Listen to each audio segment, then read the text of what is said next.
It is nice to see, after nearly 2,000 years, that the subject of this evening has brought together so many interested, serious students of a very remarkable, fabulous subject.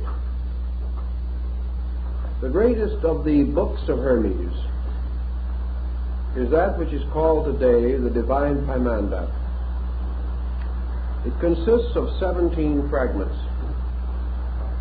These fragments together cannot be said to form the corpus hermeticum, but they certainly constitute the greatest core of central authority in the Hermetic system.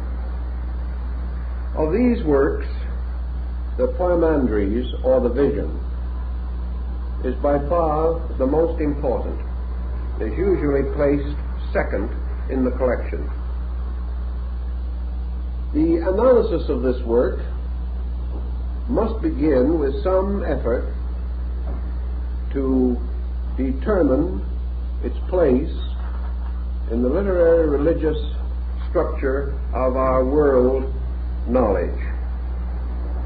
Actually, by structure, the Vision is a sacred book. It contains within itself nearly all of the traditional elements of a divine revelation. We have no real right to say that it is a plagiarization from other systems, although, as in the case of nearly all sacred books, it shows some indebtedness to earlier or contemporary thought. This must also be said of the Bible, or of the teachings of Buddha, or of the writings of Confucius. Thus we may say that the Vision not only gives us a firm insight into the Hermetic theory, but also explains clearly why this gradually came to be of unusual interest to chemists, and how it made possible, perhaps, the rise of symbolic alchemy. We know immediately when we approach the book that we are in the presence of something resembling an apocalypse. There is a reminiscent likeness to the vision of Ezekiel, or to other ancient literary and religious fragments. On the other hand, there is also a strange note of uniqueness running through the book. This uniqueness is not in the words, nor necessarily in the word pictures which are produced. It is in the arrangement of other available elements. That these elements existed prior to the production of the Hermetic writings, we cannot doubt. Therefore, it is the sequence into which they are placed. It is the order and descent of ideas which bring with them a certain newness, as though we had taken old and familiar pigments and paints, used a traditional canvas and the well understood brushes and palette, and yet it painted a picture that was new, a picture that combined much of the wisdom of the past and provided a kind of key to open doctrines which had already attracted and held public attention. Thus, I think we may say that the Vision represents a kind of key to the great theological mysteries of antiquity. It reduces them to a reasonable and recognizable order.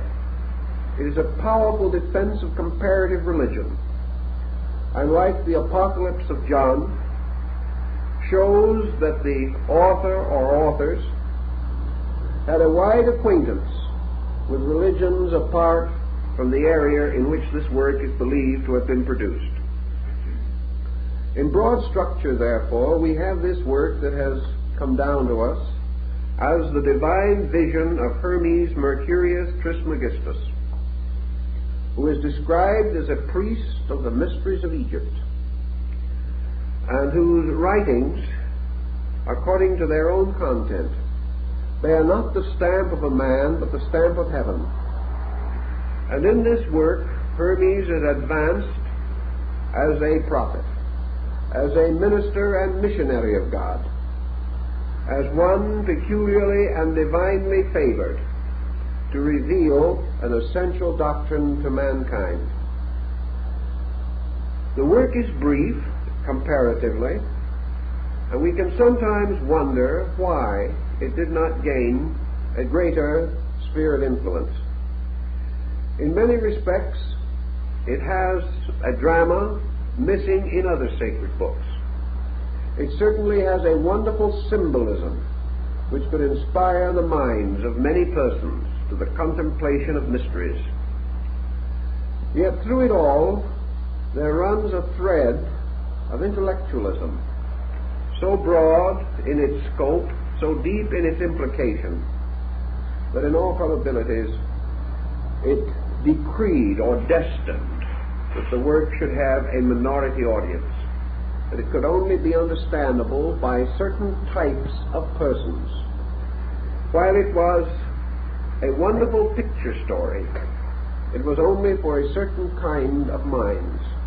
These minds were not sufficient in number to integrate around this work the kind of religion or the kind of a common descent of beliefs which we find with simpler, more obvious revelations. The work also brings into focus a number of concepts with which we are becoming increasingly familiar today. One of these is an extension and application of the Platonic concept of archetypes. The term archetype actually occurs in the vision. Therefore, there is a link between it and the psychological concept of archetypes which we have today. Also, like Buddhism, and to a measure like Taoism, the vision strongly emphasizes the psychological quality in human nature. It deals with mind, it deals with reason, and it deals with the pitfalls into which the mind may lead, and the method of rescuing the individual from the disturbing influences of his own thoughts. Thus, the work may be regarded in modern terms as psychological, and it presents religion as a psychological mystery. It presents theology not in its traditional or conventional form, but more as a philosophy. And we must assume from the collected product of the Hermetic group that the work was that of a philosophic religious body, in which perhaps philosophy took predominance, but in turn became the instrument for the clarification of spiritual principles. There is much subtle wording in the vision also, wording which has to be rather carefully examined. It is quite probable that for 15 or 1800 years, from the decline of Greco-Egyptian culture to the rise of modern humanism, that these subtle inferences would have but slight impact on the public mind. There was very little ability to equate them, to find in them familiar responses through the long dark ages which we call the medieval world. Now, however, we have restored much of the learning which would enable us to give this great dialogue, which it essentially is, its place in our modern world of thought. We come across two or three important points which call for, well, a certain divergence from our principal theme or stream. So we will have to be prepared to reach out into comparative religion just a little in order to clarify the issue. The story takes, as in the case of the vision of Ezekiel or in the Apocalypse of John, the general pattern of the recounting of a mystical experience which occurred to the principal person, in this case Hermes. There is nothing whatever within the visions, as it is called, which would give us any clue to the historical orientation of Hermes or his character and personality. There is no description of him. He simply appears as a person passing through an extraordinary internal revelation. And having received the instruction, achieving to a dedication by means of which he went forth to share it with all who would listen. Thus, the Hermes of the vision is a person without a crystallized personality. He is an archetypal kind of person. Perhaps he represents all truth seekers, or the truth seeker. Certainly he experiences that which all truth seekers hope to experience, the kind of a reward by which they come in the end to the substance of their soul's desire. So we find, according to the vision itself, this man wandering forth alone into the wilderness. He comes to a distant place, a place apparently barren and forlorn, but one apart from the ordinary habitations of men. Here he seats himself and begins the quiet internal meditation upon the mystery of truth. Now, in this meditation, we are told in the vision, for example, that Hermes divides himself or separates himself from his body and his senses. This almost immediately gives us a certain hint of yoga or Vedanta, the presence of a discipline by means of which the conscious energies are directed away from objective things is clearly indicated. Hermes was following a formula or a pattern. He was performing a certain kind of devotion. And the implication further is that this devotion is that which was taught in the mysteries or in the secret schools of initiation. In any event, he retired into the inner parts of himself. He relaxed his objective senses. He depended not upon them, but upon the extension of an intuitive nature within him. And as he internalized, separating himself totally from all the concerns of this world, departing not only into the wilderness of a desert place, but into the inner wilderness of his own life, apart from all things, he suddenly beheld the universe open around him. It seemed to break, burst, unfold with incredible rapidity. And he beheld, filling the universe, filling space, a strange monster. This monster was a great winged dragon, which writhed and turned and twisted in the air. And when we come to this, we come to our first exploration of comparative religion. Well, the description of this dragon is almost identical with the description given by Confucius of the mind of Lao Tzu. It was this strange, incredible power monster. Something like the Chinese dragon, particularly the imperial five-clawed symbol of heaven. To the Chinese, the dragon was the symbol of universal energy. It was the symbol of life per se. It was the symbol of all power and of God as power. In the vision, this dragon becomes the personification of universal mind, the intellect of the world. It is a creature of vast strength and mysterious appearance, both inviting and menacing, and, as the vision tells us, utterly unfamiliar to the normal senses or to the expectancies of man's outward perceptions. Hermes, beholding the dragon, is terrified. But there is nothing whatever in the vision to indicate that this dragon was a monster of evil. It was not. It was the dragon of the mysteries. It was the winged serpent of the ancient Egyptian hieroglyphs. It was the combined symbol of life, light, consciousness, motion, and mind. It was all these qualities and powers as one eternal writhing thing. In the Chinese philosophy, the dragon is a most sacred and important symbol, inasmuch as it represents an animal that feeds from the sky. It derives no nutrition from the earth. It does not place its feet upon the earth. Its abode is space. It sleeps upon clouds. It never approaches man, and those who would discover it must journey to the most difficult and inaccessible areas. Yet this dragon in China is also the guardian of the pearl of great price. It is the guardian of the mysterious golden ball of light.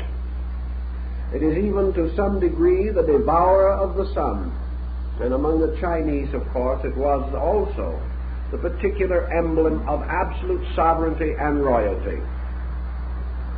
Now, Hermes, beholding this dragon, gives us symbolically, almost in the form of pictures, a story that we must also give some consideration to. It tells us that the nature of true mind is unknown to man. That what we call the mind is not the mind. That this thing that is really the mind is as incredible as the dragon. That it is utterly beyond our experience. And he tells us in one of the fragments that the mind that we know is not the mind. That what we call the source of thought is simply an aggregate of physical faculties and powers within us. That what we call the thinker is not the thinker. What we call reason is not the reason with a capital R. What we call the God concept is not the true God concept. That what we are trying to define and defile in the very process is utterly beyond us.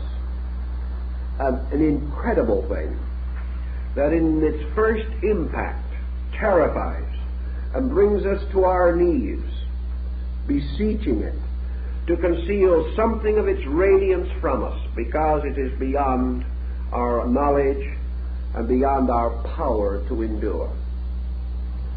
Thus, we have in the vision the immediate clarification of this thing which Hermes is later to refer to as reason. That this is not the reason of the bookman. This is not the reason of scholarship. This is not the reason which arises only from the experience and contemplation of worldly things. This is not worldly wisdom.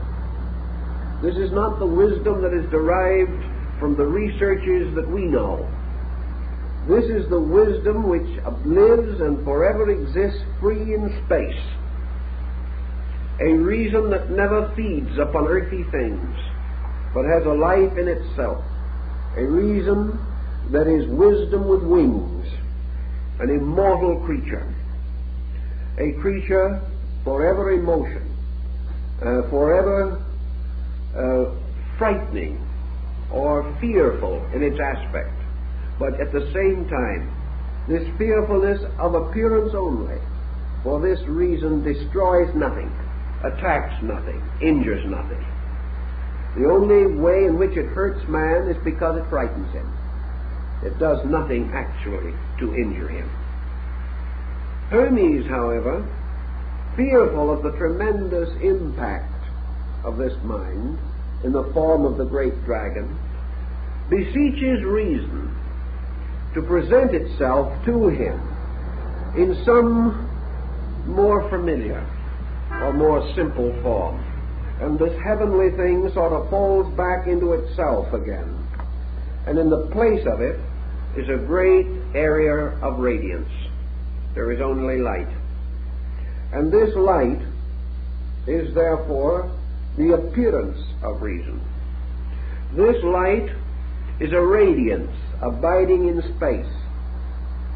This light carries within itself the power of the dragon, yet it is not of the same terrible and menacing appearance. This radiance, then, to Hermes, obviously permeates all space, and reason takes upon itself the power of enlightenment. It is revealed as the enlightener, or the bringer of the light of the mind. And Hermes feels himself lifted up, and he is placed in the midst of this radiance. And he stands there, supported only by space and the light, having a foundation in everlastingness, because he is in the substance of light itself. And from this substance there can be no falling, and there can be no injuring, and there can be no lack of anything. And yet, because Hermes has asked for wisdom, and asked to know the mystery of the great reason, which is the master of the great mystery of the world, he beholds something else, made possible to him out of the power of the divine mind. And this thing that happens to him is that gradually he perceives something. He does not know what it is exactly. It seems like dark curtains, or mysterious streamers of mist, or a strange obscuration that flows down from above, as though it were water putting out fire. And this strange mist-like darkness, descending in every direction, slowly causes the radiance to fade out. The radiance is dissolved into this mist. The mist becomes more and more dense and impenetrable, until at last Hermes finds himself standing only in the mist. Yet where he stands has been the radiance, but a water has put out the fire of light. Yet it was not earthly water. It was not anything that we know. It was a kind of conditioned darkness, not simple darkness, but a darkness that poured like water, or moved like some strange, mysterious fluid. And as this darkness finally caused the radiance to vanish into itself, so that it was no longer apparent or visible, Hermes became aware of sighing and of moaning, and of strange sounds coming out of the mist. And in the midst of all of this strange moaning and sound, he became aware that another transformation was taking place. He knew inwardly that what had happened was that matter, a mysterious, tangible substance, had gradually fallen from the sky and had devoured the radiance, and that this radiance was now locked in this strange fluidic mist, and that this mist was what some of our mystics of the early 20th century referred to as the mist of matter.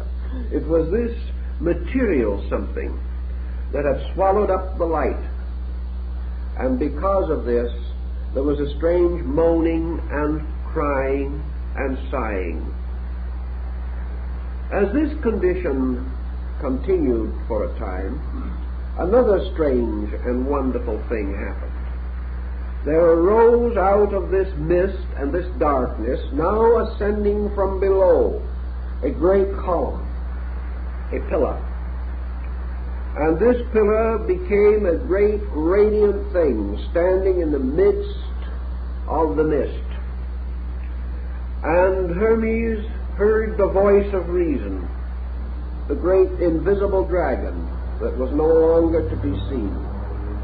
And the invisible dragon declared that this mysterious thing that had risen out of the darkness was the word of the mind, the power. that this mysterious mind-word power represented a kind of instrument that was brought forth and created out of mind itself, out of being, out of reason, that was to stand under everlastingness as the symbol, like the column of Enoch, of the enduring fact. It was the pillar perhaps set up in Egypt, referred to in the Old Testament. Anyway, it was the steadfastness of the Lord, standing forever like a rock, like a great column, a great lighthouse or tower, forever standing in the darkness. Now this thing that stood in the darkness was a symbol also, but it was a symbol that in the Hermetic mystery, and particularly with some of the later Hermetists, takes on a great many attributes. This tower takes on some of the qualities of the mysterious rainbow of Noah, because this tower is the tower of the covenant. While this tower stands, there also stands the power which stood, stands, and shall stand. This column represents the presence of reality in the midst of all things. In fact, the great mind instructs Hermes that this tower is the certainty in the midst of the darkness. It is the ever-present and indestructible monument, the lighthouse, the testimony unto the ages. And perhaps Hermes is not so far from the fact when he tells indirectly that to him this tower means law. This tower is the law. And this law is the law that stands in the darkness, that remains whether man knows it or not, sees it or not, understands it or not. And modern science, looking out into the universe, beholds a tower of law which it cannot break.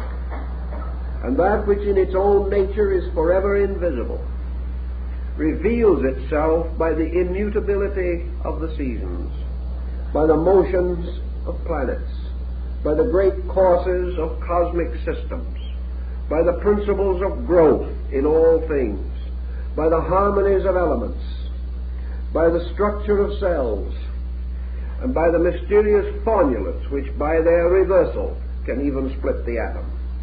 Every one of these things stands as a strange lighthouse in the darkness, bearing witness to the fact that this world in which we live is forever supported and sustained by the single column of the divine will, and that this will is the proof that God cannot, has not, and never will depart from his world, that this principle stands forever. So in the midst of all uncertainty, man searching for truth may detect the presence of these eternal landmarks, these principles and invariable patterns, which impel Lord Bacon to say on one occasion that it is not necessary for God to prove himself by miracles, for his commonest works are in themselves miraculous. This thought perhaps is the principle behind this concept. Certainly it is the column standing as the inevitable, visible, knowable, tangible proof to the eternal power that never ceases, never changes, and can never be destroyed. From this tower then also comes other thinking and other value. For this tower, more or less, bears witness to the power of deity. The strange intangible dragon, which is in a sense reason as universal will, gave place to radiance, which is reason as universal love. This in turn destroyed by matter, this strange veil of the senses which descends over man's spiritual emotion, gradually dimming these emotions and perverting them. This in turn gives witness to the final manifestation of the invisible through the immutable structure of a universe upon eternal foundations and rising as a column out of the darkness. Now the great reasoning power of things then further explains that Hermes has beheld the descent of the eternal into the darkness of illusion. That the darkness in the midst of which rises the column is in truth the darkness of mortal mind, which stands in the presence of the column but does not see it, does not know it, does not know how to comprehend it or to realize it. For it is only given to those whom God shall love that they shall look out into chaos and see not chaos, but the rising of the great column of the law. The others are not given to see these things. Now the reason also explains how all this mystery came about. It explains, for example, that the divine mind within itself conjured up archetypes. These archetypes are its own thoughts. And the divine power of mind reason, reflecting upon its own nature, caused to arise within itself thought forms. These thought forms being what the modern psychologists might call the wishful thinking of the infinite. The infinite possessing within itself absolute potential, and with also the power of absolute transformation of potential into potency. The universal mind began to devise out of itself the devisements of itself. It began to project its own eternal reason into the products of reason, fashioning out of itself many patterns as though upon a potter's wheel. And each of these patterns was a magnificent, effulgent blossom of thought.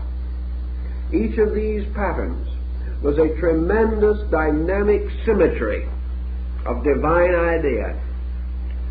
And the eternal mind, having daydreamed these beautiful things within itself, having in its meditation realized that of which it was capable, and having in itself the infinite good, which it could not but wish to express through the perpetual visualization of good things. It is said in the vision that the reason fell in love with its own thought, and because it formed a partnership with its own thought, it descended out of its own nature and became one with its thought. And this descent, or this departure from its own center into the center of its own production, was the first motion. And from this came the supreme illusion, which is existence as we know it. Thus, Hermes goes on to say that illusion always arises from reason falling in love with its own thoughts. That illusion for man is the dedication of the energy of his mind to the service of the productions of that same mind. Therefore, if a man shall have a fear and shall create a thought in which this fear is objectified as a pattern, as an impulse, as a design, causing negative attitudes to arise within him, then his reason becomes identical with his own thought. It falls in love with his own idea or archetype, unites with it, and begins to serve this idea rather than the truth. Wherever this occurs, negative habits set in. A man loses his own center, becoming the servant of thought, and forgets that every thought is a production of himself. Therefore, that the service of his thought is merely the service of a lesser part of his own nature.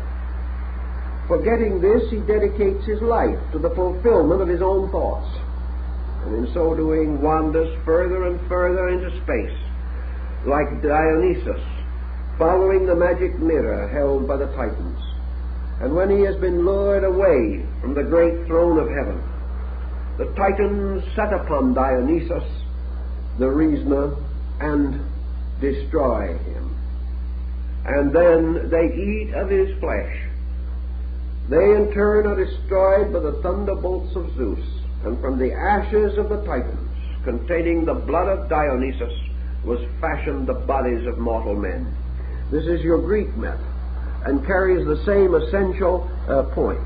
In the beginning, reason is lured into space by its own archetypal thoughts, thus establishing a pattern which maintains upon all the levels of life, and every man is lured toward chaos by his own thoughts, which he becomes enamored of, thinking them greater than the thoughts of any other man, and most of all, regarding them as greater than the thoughts of heaven. And in so doing, he sets up darkness, he sets up illusion, he sets up a mysterious falseness by which his entire future is strangely possessed and obsessed. The next point in the vision deals with another very interesting and curious thing. Having fashioned out of its own nature this mysterious symbol of the word mind, the great power takes the word and uses it as a kind of hammer, so that like the mysterious hammer of the Nordic deity Thor or Thor, this hammer is used to beat out space, to carve or cut great holes in space. And we are again reminded of the Chinese, because Panku, the symbol of the divine mind personified, is given a hammer and a chisel, and is given the power to carve out holes in space. And these holes become suns and planets and worlds. And here's an interesting point that Hermes makes, namely that these are not bodies in space, but holes in space. And that what we call the solidness of a physical thing is actually a solid within a density. And the density is the true solid. Therefore, matter is not a solid in space, but a deprivation or a hole. And density, which is space itself, life itself, the divine mind itself, finds its own productions as small areas of negation within its own nature, rather than forms or structures more positive than itself. The word or the mind moving upon the great deep, upon this strange mist of matter, causes something that Hermes in the vision describes as striving. Therefore, here we have an alchemical principle of motion releasing fire. We have motion as friction. And out of the motion of the will in the form of the hammer, or in the form of the active agent, we find there emerging out of space the 7 children of friction, called by Hermes the sons of striving. And these are the 7 deities, or the 7 planetary gods. And together these gods constitute what Hermes calls the second mind. Therefore there is the first mind, or the reason, which is the dragon. And there is the second mind, which is composed of the 7 governors, or the 7 cosmocrators, the objective forces of creation. These 7 governors form the demiurgus, or the second type of deity, the secondary god. And to such orders of deities would belong Zeus in the Greek order, or Jupiter in the Latin. These deities are the objectifications, the coming forth out of the darkness of cause into the great world of effects. Universal reason, the first mind, therefore operates through the second mind, which is the orderly sequence of creative bodies and worlds. And these 7 governors have their power from the great reason, which is the dragon. But they disseminate this power from themselves into the world, calling forth out of the darkness the shadowy substance of creation. These are indeed the spirits that move upon the face of the waters. These are the Elohim of Genesis. These are the Ammonian artificers of Egypt. These are the sacred vowels from whose combinations are formed the names of God. These 7 then become the carriers of the Word. They are the disseminators.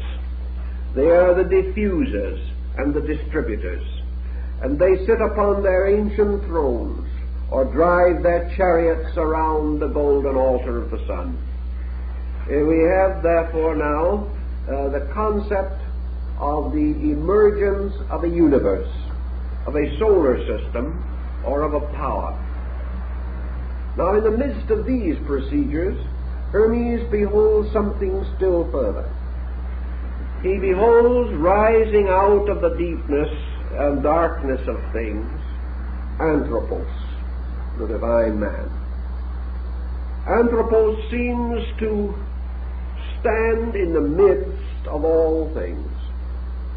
He appears to stand as an isolated and lonely creation. As Goethe says, twixt heaven and earth dominion wielding.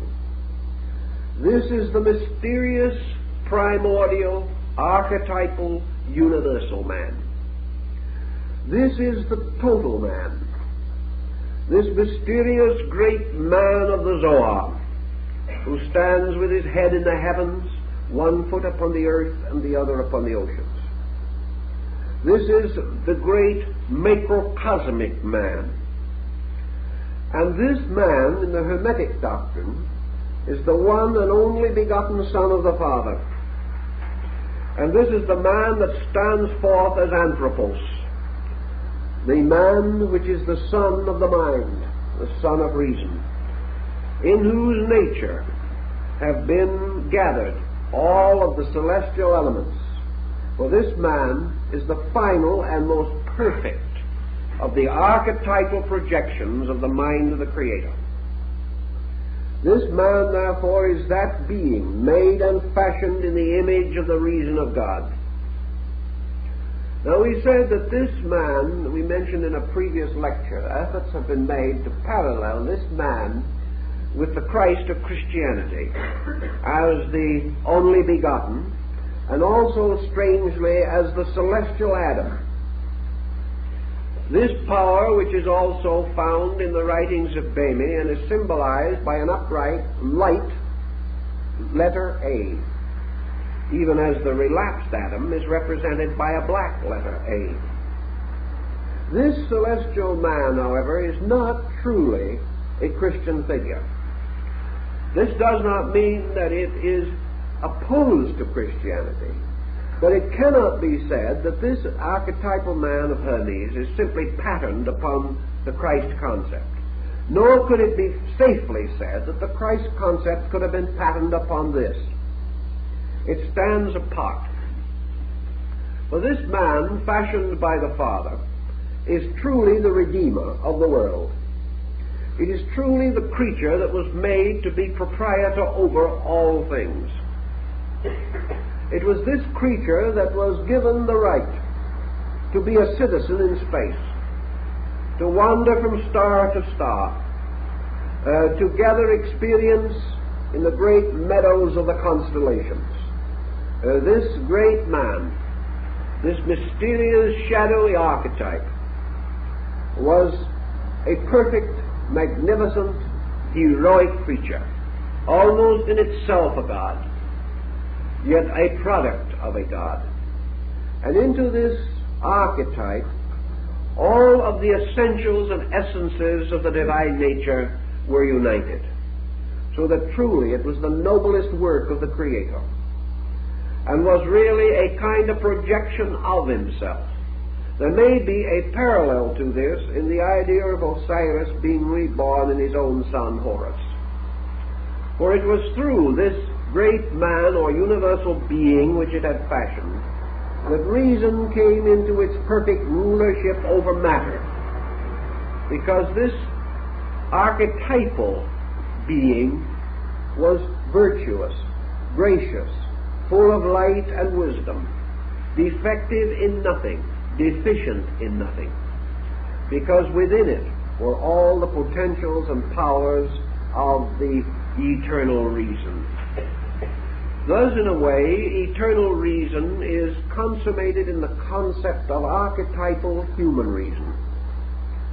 Not the reason of the schoolman, but the reason of the internal intuitive being. For this being was not embodied. It was simply a great design, a great living archetype. Into this archetype, however, the Creator placed not only the tremendous potential of its own being, but it placed therein also the peculiar habit of itself, namely the habit of daydreaming. This creature, like its father, could project thoughts from its own mind.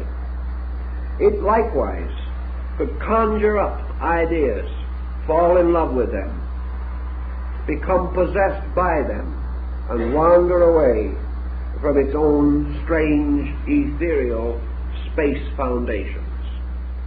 And there is a wonderful word picture of this universal man, this anthropos, standing upon the rings of the seven governors, or the masters of the planets, and gazing downward into the mystery of the unknown.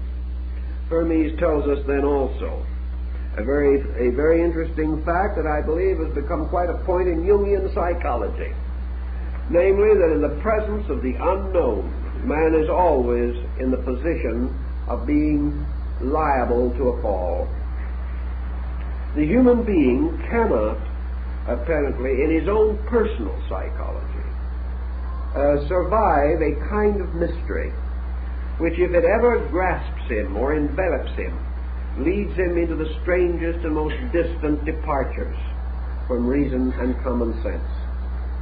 And in the vision, this anthropos, this divine man, standing with the governors of all things, looks down into the abyss, looks down into the strange whirling shadows, somewhere in the midst of which there is a broad, desolate, plain-like area, matter. Matter which has swallowed up the radiance of the dragon. Matter, all of the atoms of which are seminal with God, filled with the seed of God, filled with the power to bring forth dragons of themselves, filled with life, this life being more or less than the thought of reason, the eternal thought of the eternal thinker. And then the Pymander shows a certain indebtedness to Greek mythology.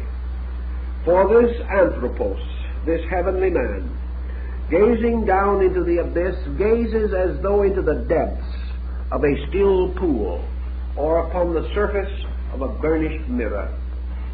And looking down into the abyss, he is like Narcissus in the Greek legend. He sees, looking back up at him, a strange shadowy likeness of himself. This is the projection of his own thought in the daydream of creation. It is his first sensing of the power which he possesses within himself to create by reason. That reason generates gives birth to things, that it is not merely for the constant remembering and handling of dead facts, that reason is a living thing, a God, and that which possesses it can bestow life. And this anthropos, looking down, becomes enamored of its own mysterious reflection, and descends or hurls itself from the ring of the governors down into the darkness of the underworld. It goes not because of sin, it goes rather because of fascination. It goes because within the nature of mind is an eternal inquiry, that the thinker cannot exist without his thought, that reason cannot escape the instinctive desire to reason, that the noun is forever giving birth to itself in the form of the verb. Therefore, that the thinker without a labor is inconceivable. An existence which does not seek to solve the mystery of itself is inconceivable. And an existence that is not fascinated by the projected shadows of its own creation is also inconceivable. So we find this universal man moving downward, precipitously, but voluntarily. And as it moves downward, there is a reaction from below. A mysterious veiled being, like Erda, the great earth mother of the Nordic rites, a mysterious mother principle, rises out of the darkness of the below and envelops the anthropos with robes of mist and of darkness, envelops it with strange protecting garments, and in these garments it falls into darkness and into sleep. And suddenly it is born again, and its birth is in the birth of body. And this thing which fell from the rings of the stars is reborn as the weeping infant coming into this world. Now, Hermes is not really telling us the story of human birth primarily. That is not his motive. Remember, our anthropos, or our man now, is a kind of mind.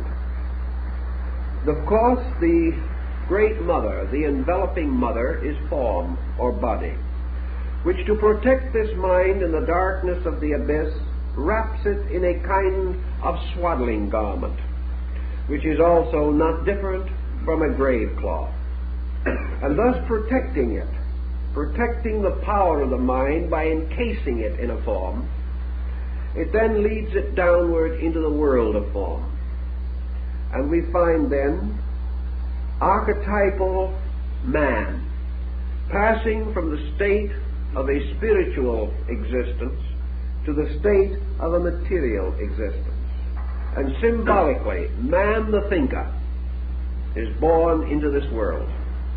Man not as a person, but as an instrument of reason.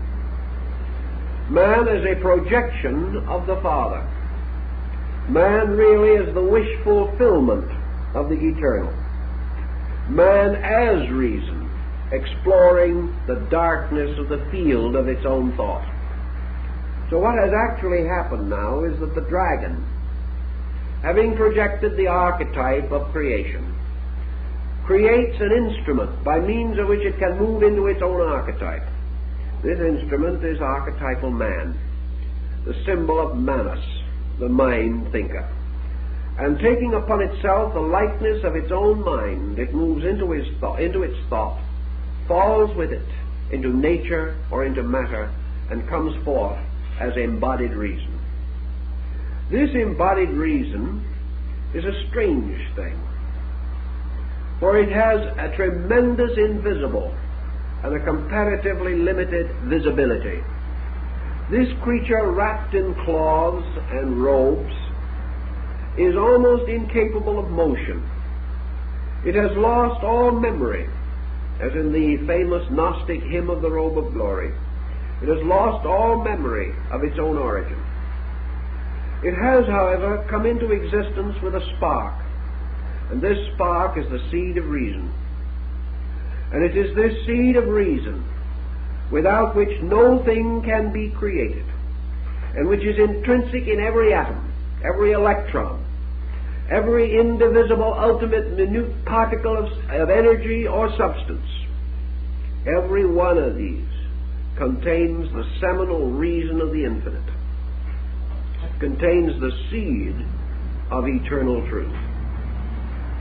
This mind, then, coming forth and becoming the archetypal material man, becomes the parallel of the Adam Kadmon of the Kabbalists. For this is the Adam made of the red earth. This is the Adam whose nature is outwardly earthy, but whose inward parts still belong in and to heaven.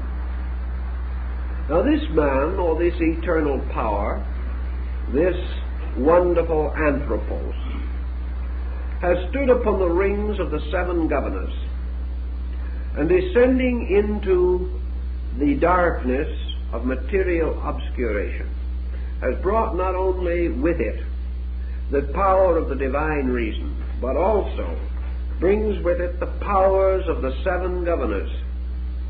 These seven governors being the active agencies by means of which reason is served, by which reason projects its purposes, and by which reason is gradually brought into orientation in the material universe. Thus we find in the Pymander, or the Great Vision, that Hermes describes a multiplication of this primordial man, having become absorbed into the mystery of material diffusion. This man becomes seven men, multiplying itself according to the mysterious powers of the guardians, or the governors of the world. And therefore the archetypal man, now embodied, but although embodied, not obvious to us, for we see no giant standing with its head in the sky, this becomes a totality which is broken up within itself to produce the seven men. Now it is pretty obvious that Hermes is now telling us the story of the archetypal man, by which we shall say humanity, the totality, humanity as one. Later, by the action of the differentiation of the seven governors, we find the one man as humanity, a reversal of position. So out of the one man come the seven androgynous male-female beings, and these in the Hermetic tradition represent the seven races. They are the seven differentiations by means of which humanity can be variously distinguished into levels, and each of the races therefore is an embodiment of the power of one of the seven guardians sitting upon the circle of the stars, and the infinite progression of things. And these generations are reflected as the gradual individualization of the power of reason. Each of these seeds develops within its own nature its own individuality. For the symbol of the anthropos, or the universal man, is the symbol of individuality rising in the universality of divine reason. So out of all of this comes the mortal mind, mortal reason, the human thought, the human projection of its own thought purpose. And the result of all of this combines to produce individuality. And the final statement of individuality, I, or selfness. And this I is a pillar set up in the soul of man, just exactly like the great column was set up in space. And this pillar of selfhood, or selfness, becomes man's great center of assurance. It becomes the mysterious axis tree upon which turns the entire wheel of his existence. And it is this same wheel which, as Buddha taught, he clings to so desperately in the cycle of transmigratory existence. So there is an eye, a column set up in the soul, which to each individual becomes the peculiar symbol of his godhood. But this symbol of his godhood is a strange and illusionary thing, and in the pursuit of it, man passes into a constant procedure of separation, segregation, division, further division, until finally, out of the one comes the circumference of ultimate diversity. And while the eyes shine like little stars, matter becomes an incredible area of selfnesses. And these form a new kind of matter, which is interesting and curious in itself. For just as the earth is made up of an infinite number of small material particles, so what we call culture, civilization, the vast area of human project, is composed of a kind of substance made up of an infinite number of selfnesses grouped together to form structures. These structures we may call economic, political, religious, artistic. They become schools and sects and creeds. They become doctrines and arts and sciences, forming like bodies and are composed of infinite units, compounds, each one of which must ultimately be dissolved.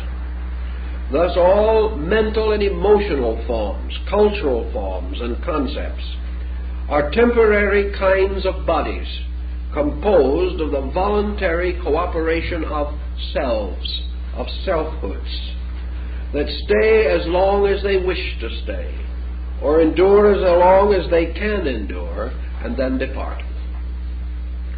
So we have another interesting level, namely that self, iota, the ego, is the column set up in the midst of our own natures, by which we seem to see or feel the presence of a tremendous and enduring power.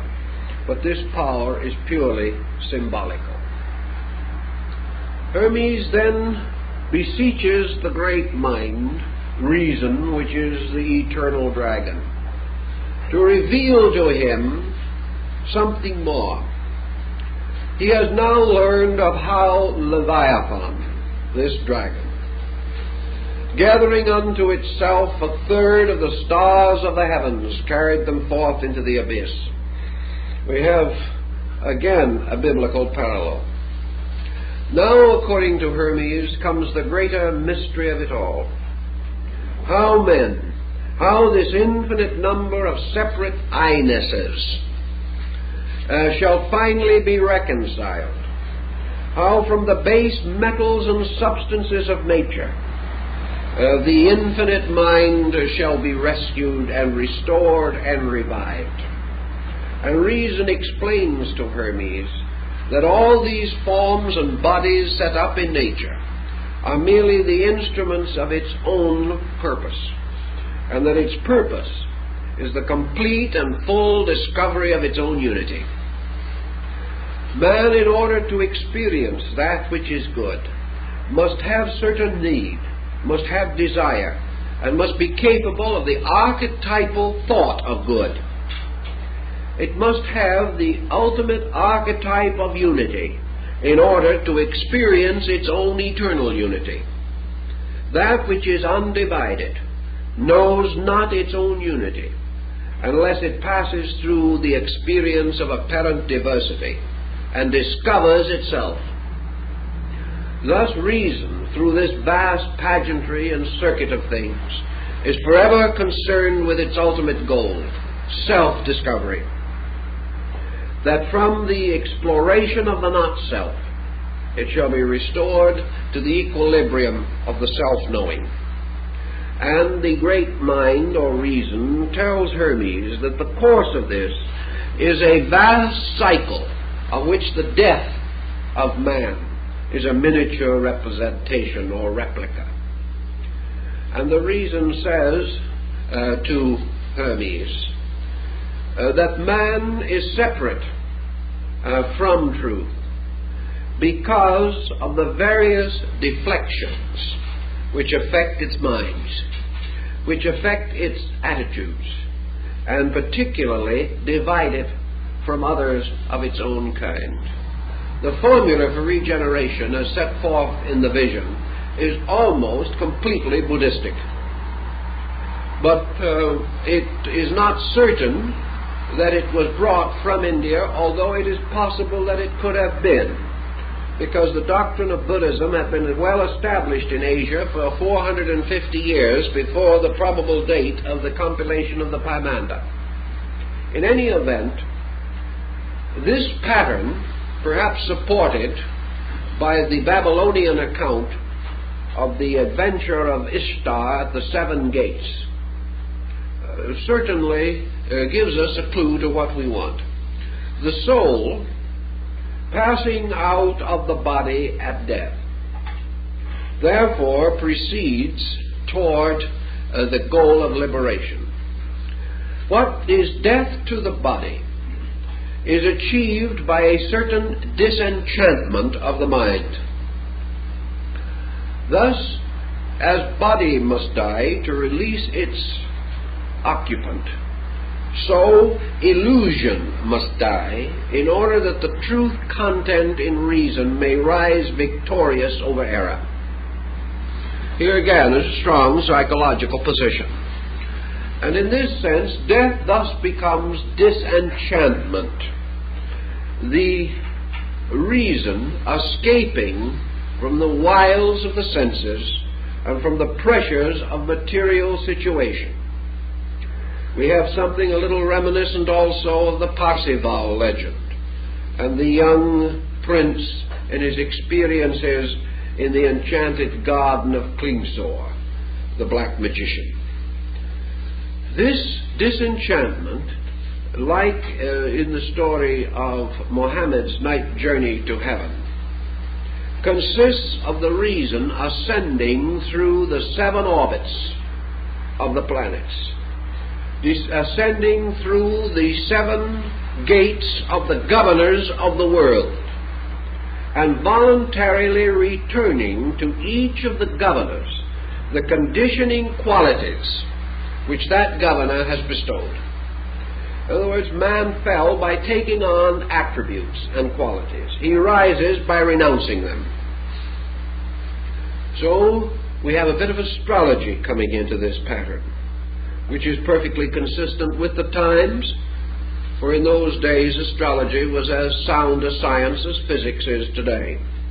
People regarded it with just as much appreciation and keenness of affection.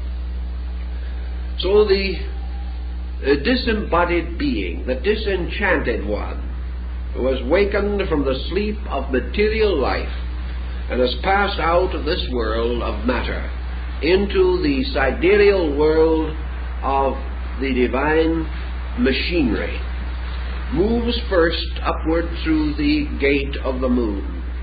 And there, as Hermes says, it relinquishes the power to increase and decrease. In other words, it ends the moods, or renounces its strange allegiances by which man has become servant of the moon, servant of change, servant of vacillation, servant of mood, servant of generation, servant of all these things which in their inconstancy hold up the mirror of illusion in which the being sees the distorted reflection of itself. So to all the strange illusions of night and darkness, the waxing and waning, from the strange laws governing the 28-day cycle of the moon, to all the strange world of phenomena which is associated by the ancients with the lunar orb and constitute together the lunacy of old time. These are rejected, cast off, returned again to their custodian, where they shall be held to be used by others who need them. But now the soul is returning to its homeland. And having relieved itself from all of these mysterious bonds and bondages, the soul then ascends to the gate of Mercury. And here it returns to the guardian or the worker of the gate in its own way, those things which belong to the world of Mercury. And Hermes says that these include all manner of deceit, all manner of false thinking, all schemes, all plots and strategies, all brilliant intellections which have no substance in themselves, false knowledge, false learning, sophistication, that by which brilliance is mistaken for truth, and the light of sophistry is substituted for the light of reason. These things must return again. A man, to pass through the gate and ascend, must pay the fee of the gatekeeper.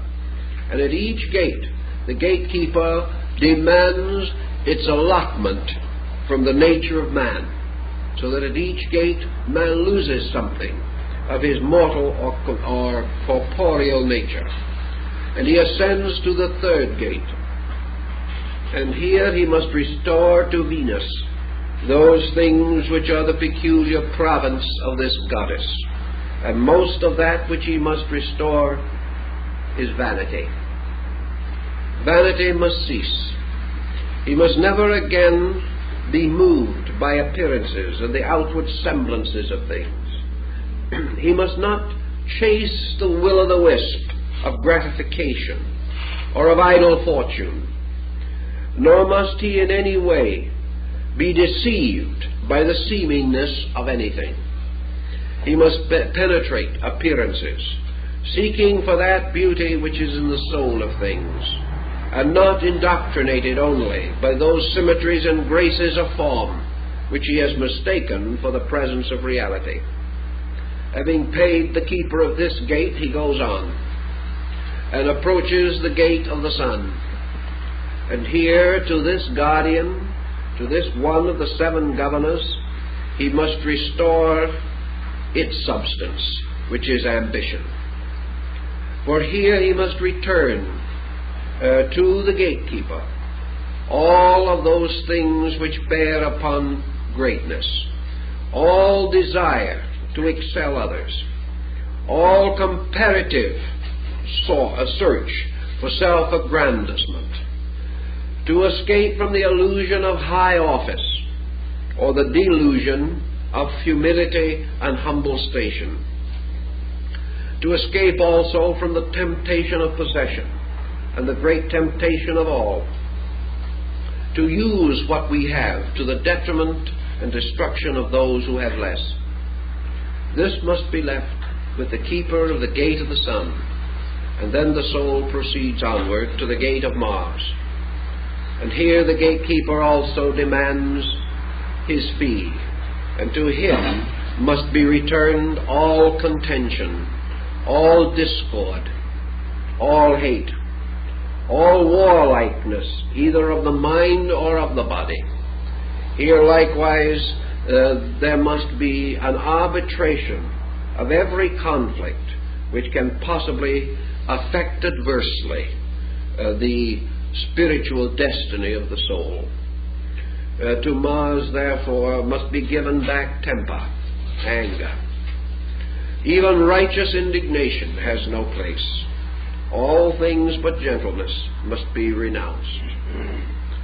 And then to the gate of Jupiter the soul ascends.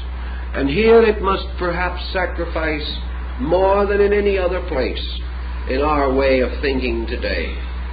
For here we must sacrifice judgment of others. Here we must sacrifice the type of thinking which many people regard as philosophical. We must give up the mental solution to the mystery of life. Here we must end forever the discussions, discourses, and debates of the learned. Here we must also seek to escape from theoretical knowledge, from the common mistake that if we name a thing, we know it. Here we must reform the whole concept of our higher learning, making it identical with the quest for reality, rather than the accumulation of a wealth of ideas, which may seem to be a marvelous fortune, but really are only a burden to the spirit. And having passed through this gate, the soul comes finally to the gate of Saturn. And here it must give up those things which are its most basic ideas. Its belief in life and death. Its belief in happiness and sorrow.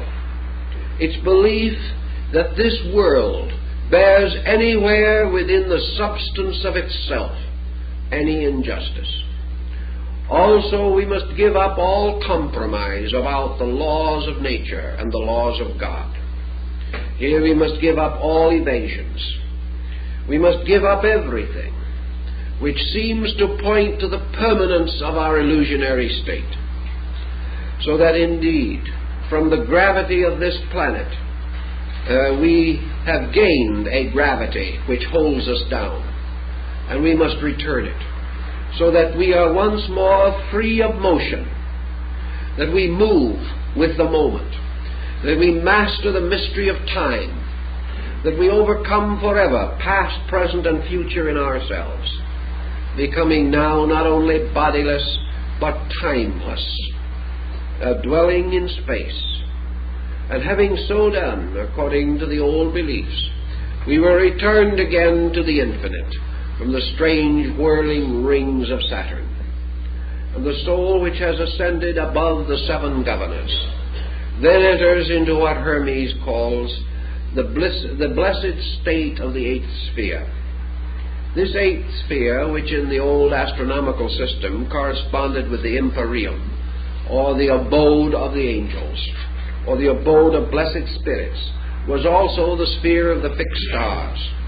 Here the reason, having liberated itself now from all worldliness, passes into the contemplation of the divine universe, not again necessarily coming face to face with the great dragon, but beholding directly the works of reason, beholding as Hermes did in his vision the unfolding of the resplendent world of absolute law, beholding truly the angels and the stars hymning the wide-eyed cherubim, beholding a magnificent garden in space, a garden filled with the flowers of truth.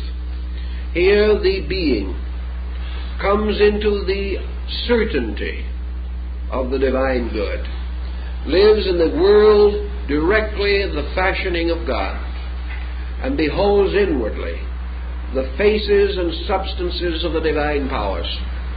Thus, having ascended through the mystery of the ladder, or of the seven conditions, the being, no longer conditioned, moves again into the archetypal state of pure reason.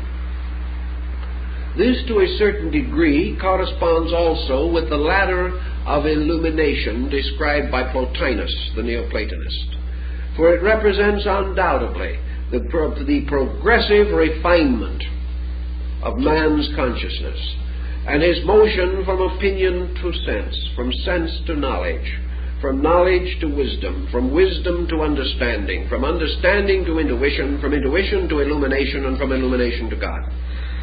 It is an ascending order, and this constitutes unquestionably the presence in the Hermetic doctrine of a distinct discipline, perhaps corresponding somewhat to the chakra system of Yoga and Vedanta, and again in the vision of the Apocalypse of John, these levels and layers through which the soul ascends are, of course, the seven churches which are in Asia.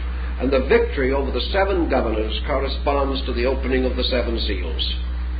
These analogies and parallels bring us again, finally, to the contemplation of released or illumined reason.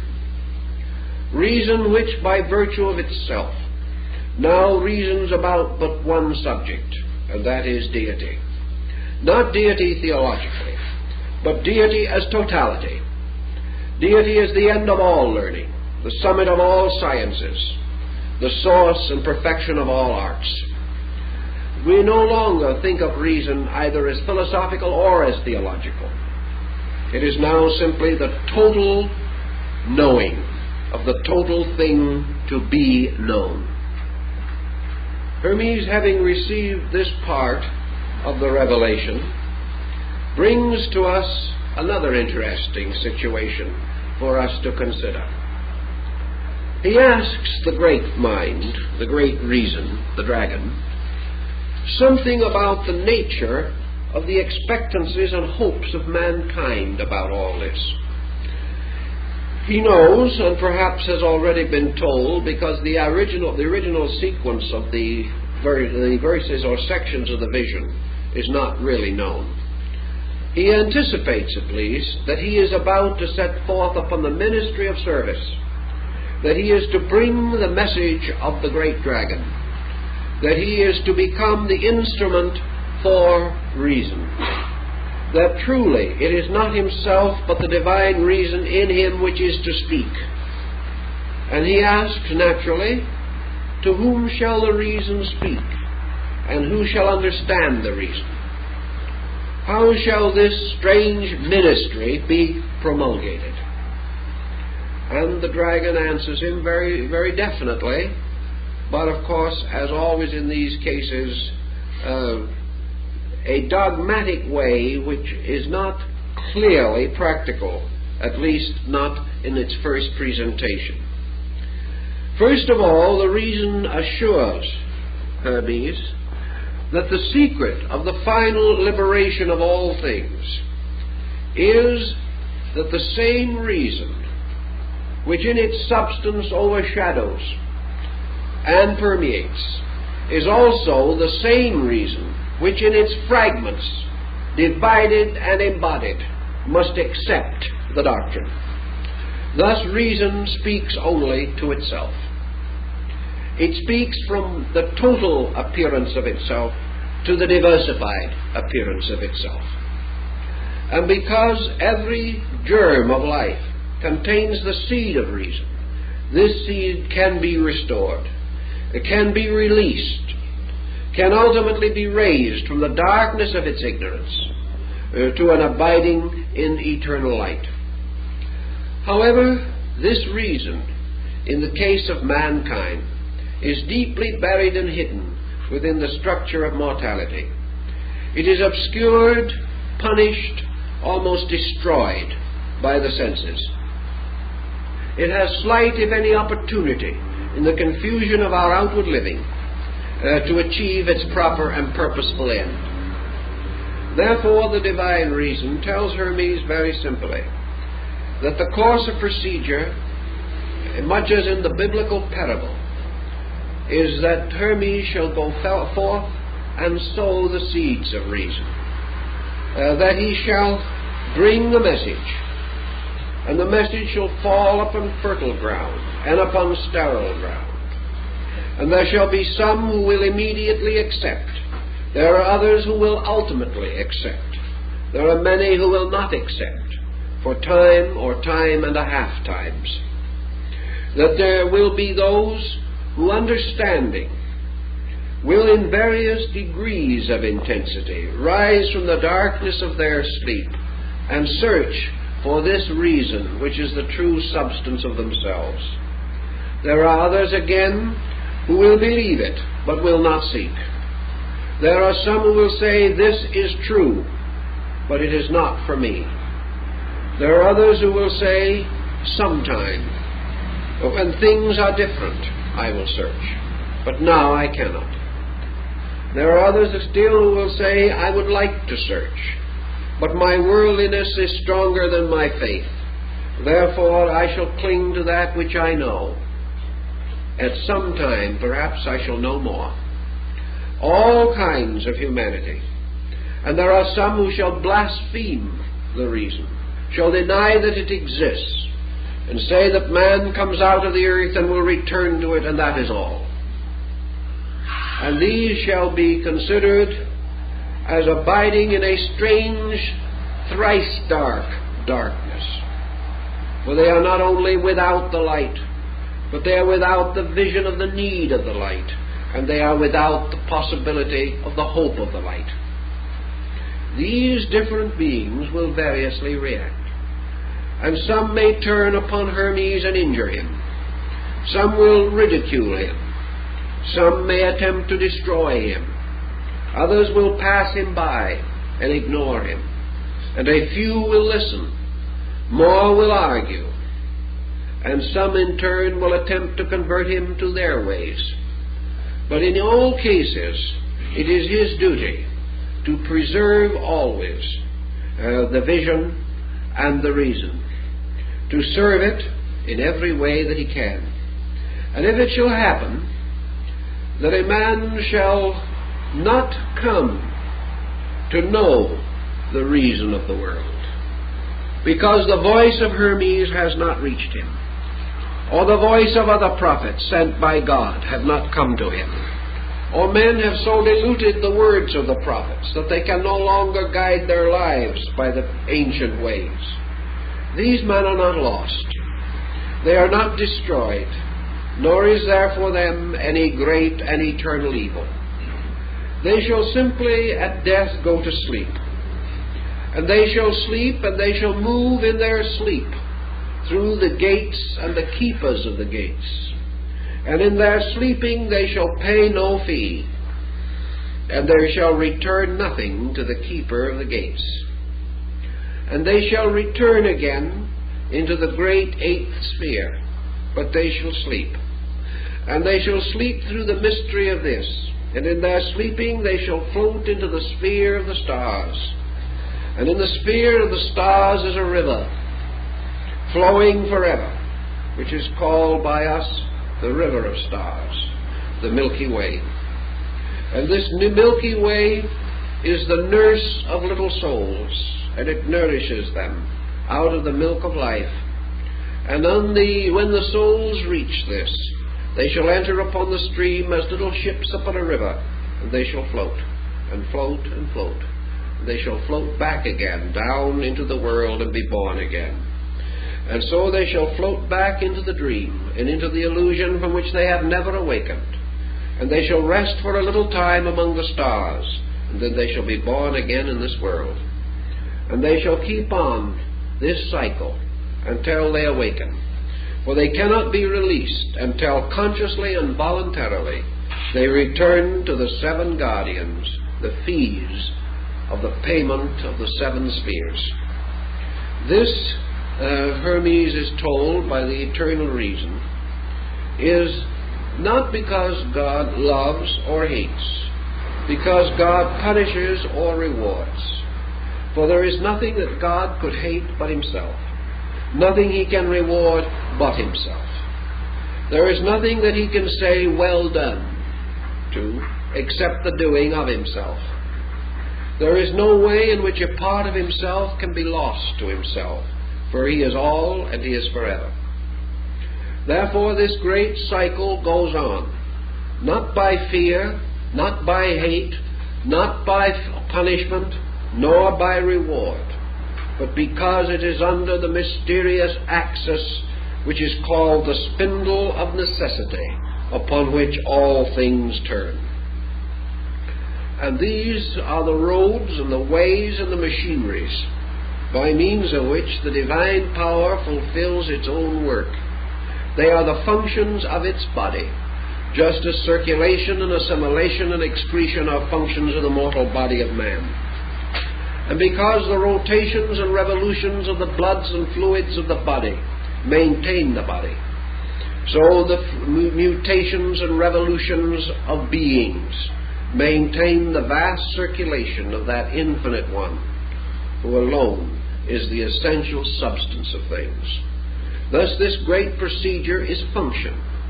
It is the proper and inevitable way in which growth perfects its own mystery, and by means of which all archetype is fulfilled. and in the fulfillment of archetype, there is then the end of both the dream and the dreamer. And that the dreamer awakens, the dream vanishes, and reality, fully aware of itself, abides continuously in the state of conscious reason, the eternal state of all-knowing, but liberated from the great illusion which is self-knowing. This concept gives certain comfort to Hermes, who then declares himself as willing to accept it. He also declares that it has come upon his consciousness, that he knows that the sleeping of the body is the waking of the soul, and that the waking of the body is of the sleeping of the soul. That man has two ways of life, two kinds of life. A life in which the senses are awake and the soul sleeps, and a life in which the soul is awake and the senses sleep. And that he now has joined himself consciously to the wakefulness of his soul, and that by this waking he does not destroy the senses, nor does he turn upon them as upon some evil thing, nor does he hate them. He simply returns them to the substances of space to which they belong. He returns them to the great keepers, who are the guardians of these things, and proceeds on his own victorious journey back to his own native land. He has completed his Odyssey. He has fulfilled the terrible journey which began at the siege of Troy and ends when he reaches the land of his birth. Hermes, then, conceiving these things, meditates upon them, and he tries to give us a certain further insight as to the meaning of religion and of the place of reason in all things. The word reason is hard. It is a word that we have to use. Perhaps some of the things we have said have indicated its extra-intellectual dimension. Certainly Hermes did not mean rationality as we use it. He did not mean the reasoning power as we have it. He meant rather the self-knowing consciousness of deity, which achieves a kind of existence by liberating itself from the self-knowing of all the parts of itself. Well, while the parts remain self-knowing, the total is not. When the total becomes self-knowing, the parts are not. It is a formula, and it is a formula that is to be found in many ancient works, but perhaps nowhere evolved and developed with as much dramatic insight as in the Hermetic legend or fable. Also, Hermes accepts this reason as a kind of complete and total insight without condition. In other words, reason implies complete freedom from the pressure of sensory perception. It implies complete liberation from any false pressure of thought or emotion. Reason is the pure power of rational cognition. It is that which inevitably turns upon fact and moves into identity with truth. Reason is therefore a kind of undisturbed ability to approach the thing in its substance, and is utterly impossible so long as pressures of any kind, mental, emotional, or physical, color or influence cognition. Thus we have in the concept of this pure reason almost a Buddhistic idea.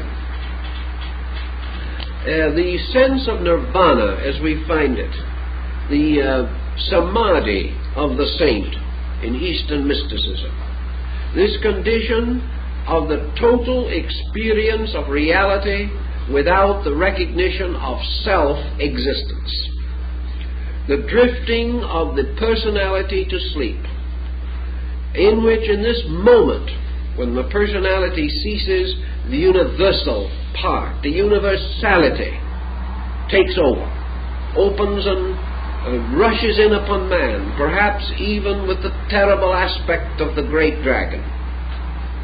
Sometimes also in the subtle radiance with which that dragon later enveloped its power so that it was more easily cognizable by Hermes. But in this pure reason is pure knowing, the knowing of causes, the knowing of things not by their names but by their substances and natures. Pure reason is therefore the utter cognition of total existence, total life, total energy, total God. And this cognition, by its very nature, as Hermes himself realizes, moves the individual gradually from his own existence to something else.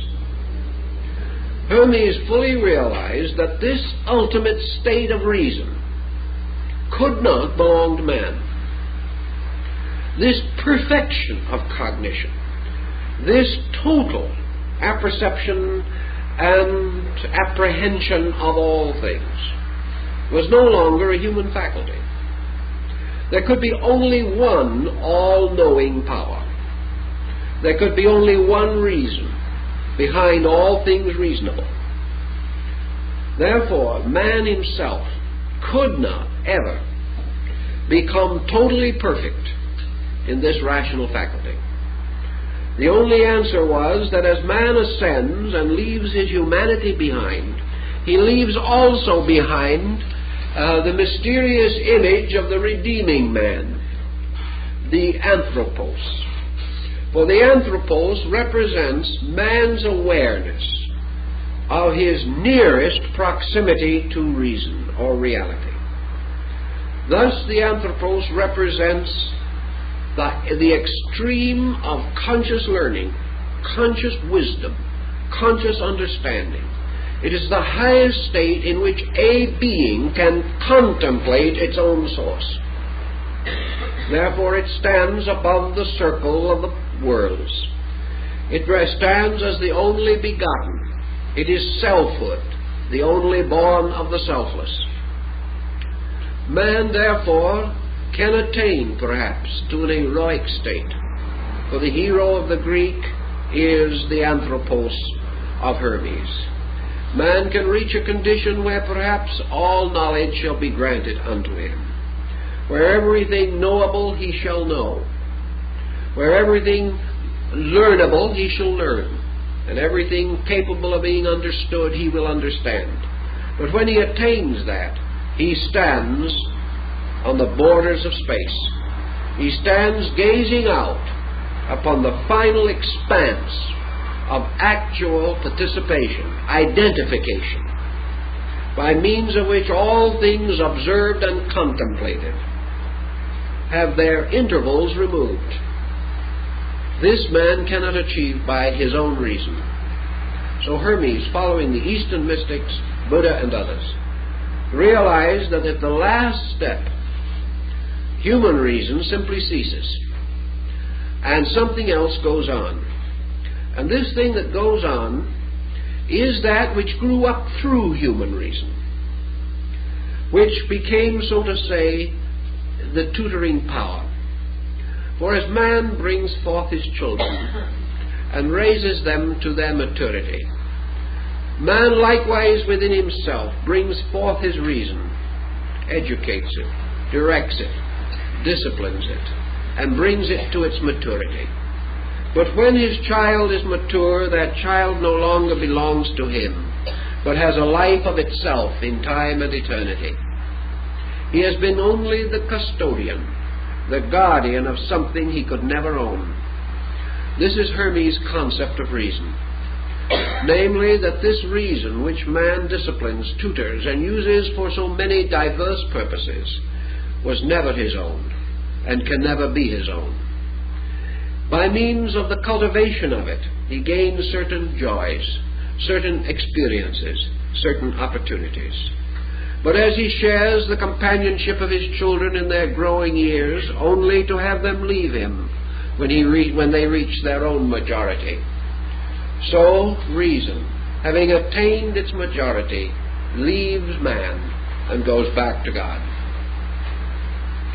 It carries with it that part of man which is by a strange spiritual heredity associated with reason.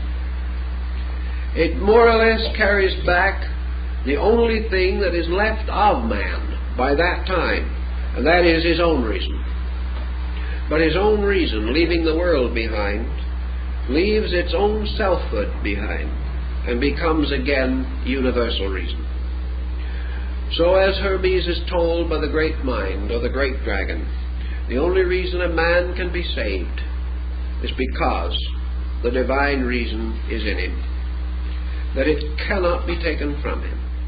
He may conceal it, and if he shall rise against this reason with all of the skill and bitterness of his own disillusionments, if he shall become like a fallen angel, a rebel in space, so that he raises his hand against heaven to destroy it, though he deny heaven, though he deny God, though he deny reason, though he lock himself for 1,000 lives within the small circle of his own contempt, he can do nothing. This reason cannot die. He must ultimately join all that has gone before and walk the path that all others have followed. For this reason will never die, it will never rest, it will never surrender itself. It will survive all antagonism and all resistance, and will ultimately proceed to its own source, drawn by the power of itself, which is greater than the power of the whole world put together. Therefore, nothing can ultimately fail, but things can be unreasonably and unnecessarily delayed. What is the objection to delay if men want it? The universal reason says the objection to delay is man's objection to the consequence of delay. The individual, in his own objecting, becomes miserable. The individual, burdened with the results of illusion in his own character, comes under pain, suffering, misery, and loss. As in the philosophy of Buddha, man passes under the keeping of suffering. He must pass through all causations and consequences due to his own ineptitudes. Therefore, the way of reason is the way of peace. It is the way of release from obstacle. It is the natural and proper way that a man should go.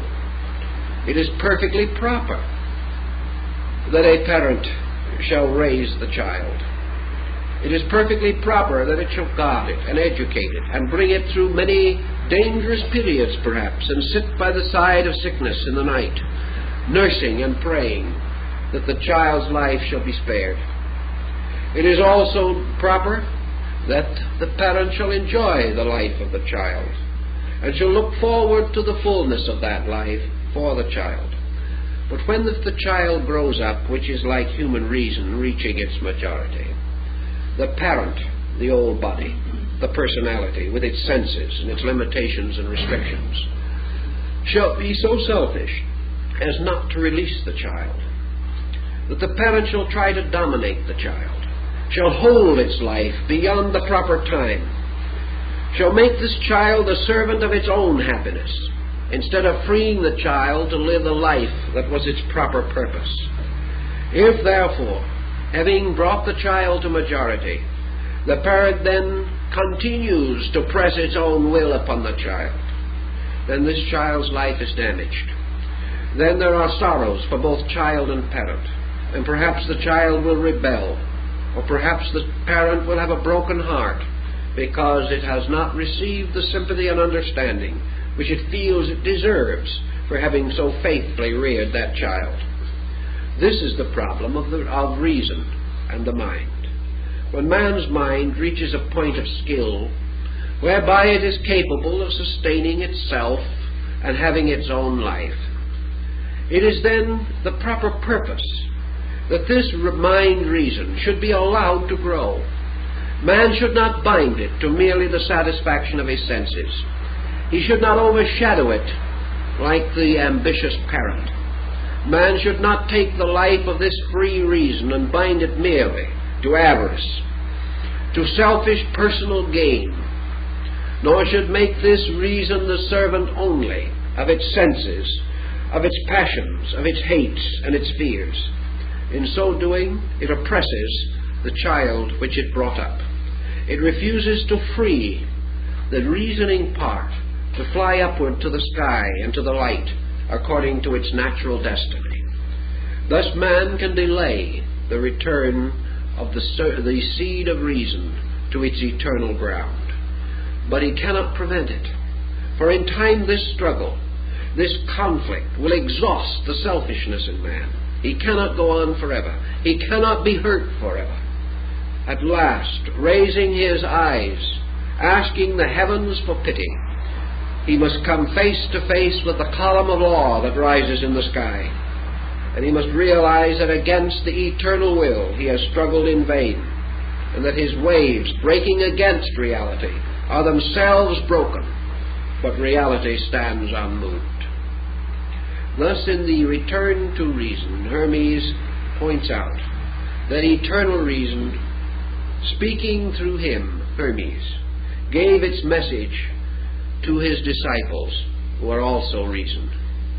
That one speaking to another is one speaking to the same. That everywhere the message goes forth, and it shall come as a ray of light to the sleeping seeds of itself, and they shall burst forth out of the earth, and those who are ready shall follow, and those who are not ready will not follow.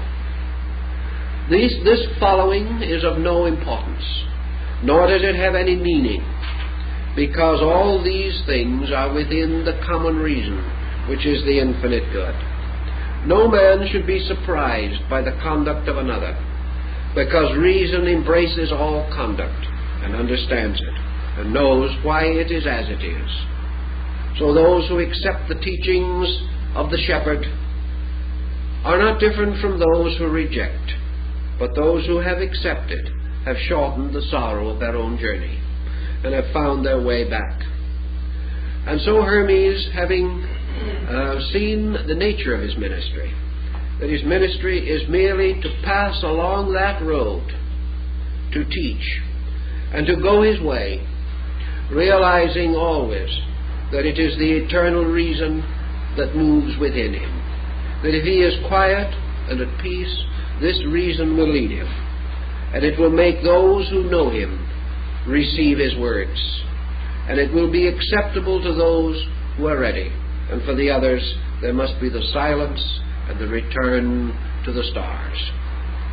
And having more or less put this whole pattern in order in his own consciousness, Hermes then raises his voice to hymn this eternal reason, and his words of praise are the words of the priest. For in this reason he is paying tribute to God, who of all creatures alone is completely reasonable. He is thinking of God now not as an ancient power standing with thunderbolts or upon a gilded throne on some Olympian height. God is a kind of wonderful common sense, a common sense common to all things, but uncommon to the human experience. This commonness of God, this God that is everywhere and in everything, is not a remote, tyrannical deity, but just that voice which is raised in council, the elder speaking to the child looking wide-eyed both to the elder and to the world, seeking light. And wherever the child's eyes shall go, whether it knows it or not, it beholds the reason of the world. It beholds all things in reasonableness, and must learn sometime to apply this lesson to its own nature. Beholding order in the world, the child must grow to know order in itself. Beholding everything lawful, the child must act in all things lawful. And by so doing, it worships. For worship is nothing more or less than the living of the common sense of God in nature. This simple procedure of departing from the complexity of mortal mind into the simple and inevitable motions of the divine mind. And at the end of his wonderful discourse, Hermes raises his heart and his mind to the great dragon that is writhing in space. And he says to that dragon, "Eternal reason, the creature which thou hast fashioned in thy wisdom, awaits the works that thou wouldst have him do. There is nothing of self, only that the eternal reason moving in all things shall perfect its perfect works, and that the wise man is not the master of the world, but the handmaiden and servant of that reason which alone knows the good and can alone lead man to goodness, to union with itself in the perfect state of timeless, ageless good. Thus the reason is all these things which we have variously named, but most of all it is the total reasonableness of existence, bearing witness to the great reasoner, to the great power that does all things in a reasonable way, and that in this reasonable way all hope, all faith, all love, all friendship have their perfect works, for these things are the most reasonable of all." Well, time is up, folks. We find, according to the vision itself, this man wandering forth alone into the wilderness. He comes to a distant place, a place apparently barren and forlorn, but one apart from the ordinary habitations of men. Here he seats himself and begins the quiet internal meditation upon the mystery of truth. Now, in this meditation, we are told in the vision, for example, that Hermes divides himself or separates himself from his body and his senses. This almost immediately gives us a certain hint of yoga or Vedanta, the presence of a discipline by means of which the conscious energies are directed away from objective things is clearly indicated. Hermes was following a formula or a pattern. He was performing a certain kind of devotion. And the implication further is that this devotion is that which was taught in the mysteries or in the secret schools of initiation. In any event, he retired into the inner parts of himself. He relaxed his objective senses. He depended not upon them, but upon the extension of an intuitive nature within him.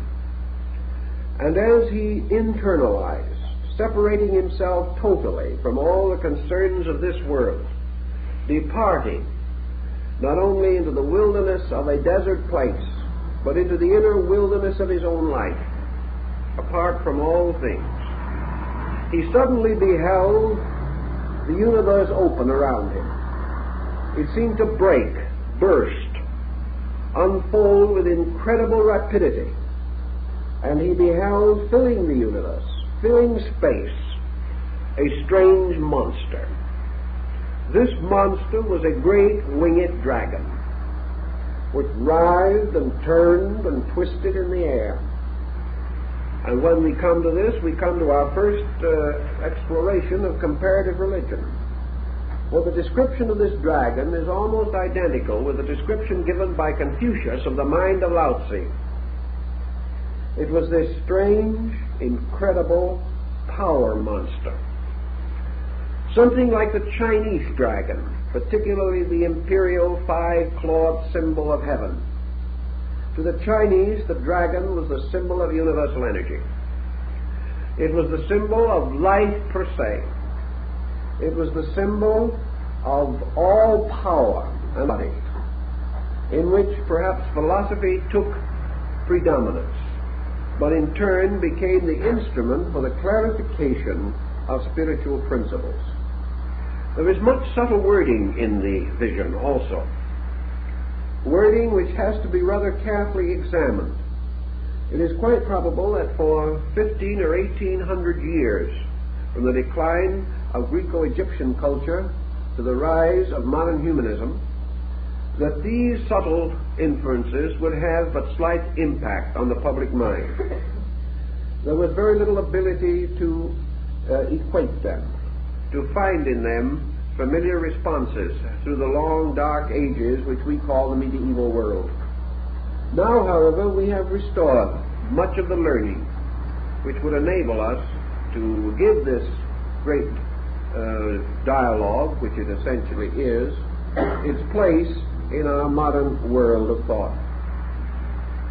We come across two or three important points which call for, well, a certain divergence from our principal theme or stream. So we will have to be prepared to reach out into comparative religion just a little in order to clarify the issue. The story takes, as in the case of the vision of Ezekiel or in the Apocalypse of John, the general pattern of the recounting of a mystical experience which occurred to the principal person, in this case Hermes. There is nothing whatever within the visions, as it is called, which would give us any clue to the historical orientation of Hermes or his character and personality. There is no description of him. He simply appears as a person passing through an extraordinary internal revelation. And having received the instruction, achieving to a dedication by means of which he went forth to share it with all who would listen. Thus, the Hermes of the vision is a person without a crystallized personality. He is an archetypal kind of person. Perhaps he represents all truth seekers, or the truth seeker. Certainly he experiences that which all truth seekers hope to experience, the kind of a reward by which they come in the end to the substance of their soul's desire. So we know immediately when we approach the book that we are in the presence of something resembling an apocalypse. There is a reminiscent likeness to the vision of Ezekiel or to other ancient literary and religious fragments. On the other hand, there is also a strange note of uniqueness running through the book. This uniqueness is not in the words, nor necessarily in the word pictures which are produced. It is in the arrangement of other available elements. That these elements existed prior to the production of the Hermetic writings, we cannot doubt. Therefore, it is the sequence into which they are placed. It is the order and descent of ideas which bring with them a certain newness, as though we had taken old and familiar pigments and paints, used a traditional canvas and the well understood brushes and palette, and yet had painted a picture that was new, a picture that combined much of the wisdom of the past and provided a kind of key to open doctrines which had already attracted and held public attention. Thus, I think we may say that the vision represents a kind of key to the great theological mysteries of antiquity. It reduces them to a reasonable and recognizable order. It is a powerful defense of comparative religion, and like the Apocalypse of John, shows that the author or authors had a wide acquaintance with religions apart from the area in which this work is believed to have been produced. In broad structure, therefore, we have this work that has come down to us as the divine vision of Hermes Mercurius Trismegistus, who is described as a priest of the mysteries of Egypt, and whose writings, according to their own content, bear not the stamp of a man, but the stamp of heaven. And in this work, Hermes is advanced as a prophet, as a minister and missionary of God, as one peculiarly and divinely favored.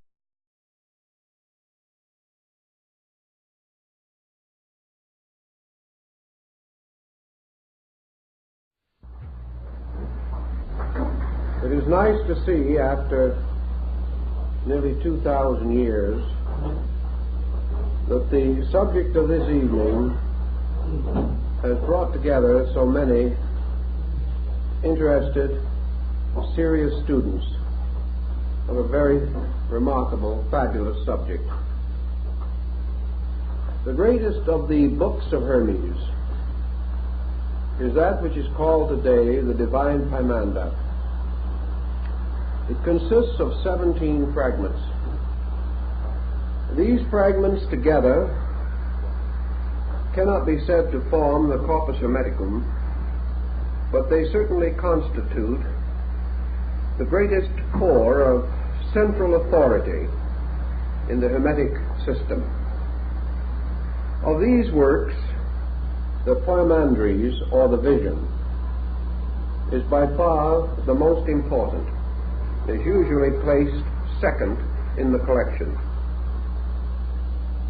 The analysis of this work must begin with some effort to determine its place in the literary religious structure of our world knowledge.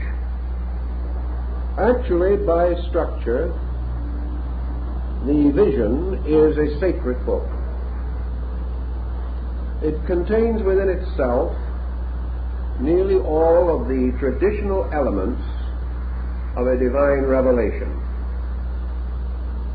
We have no real right to say that it is a plagiarization from other systems, although, as in the case of nearly all sacred books, it shows some indebtedness to earlier or contemporary thought. This must also be said of the Bible, or of the teachings of Buddha, or of the writings of Confucius.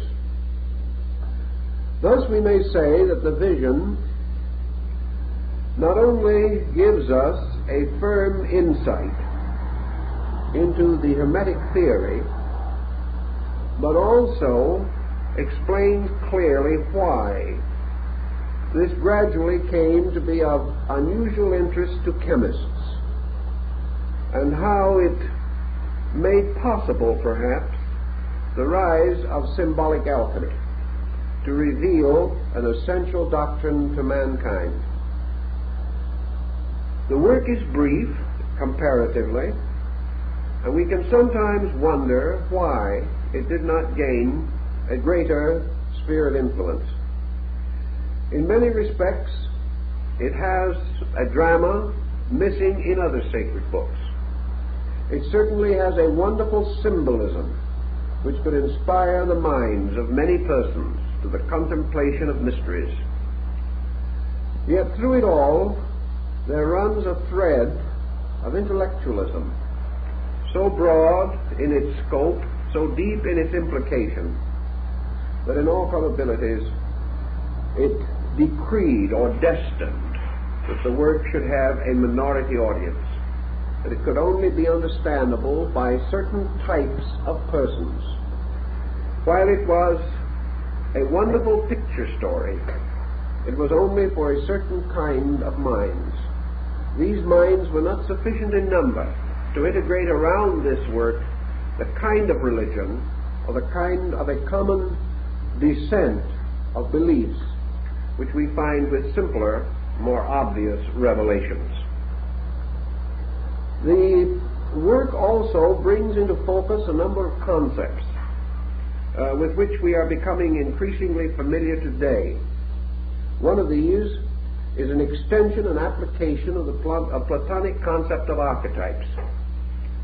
The term archetype actually occurs in the vision.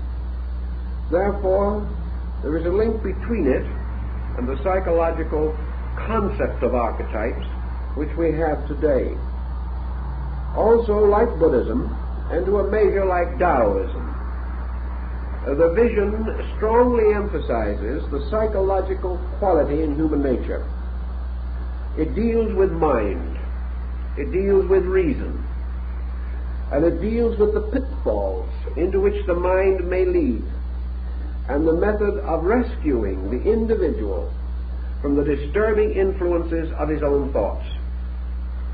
Thus, the work may be regarded in modern terms as psychological, and it presents religion as a psychological mystery. It presents theology not in its traditional or conventional form, but more as a philosophy. And we must assume from the collected product of the Hermetic group that the work was that of a philosophic religious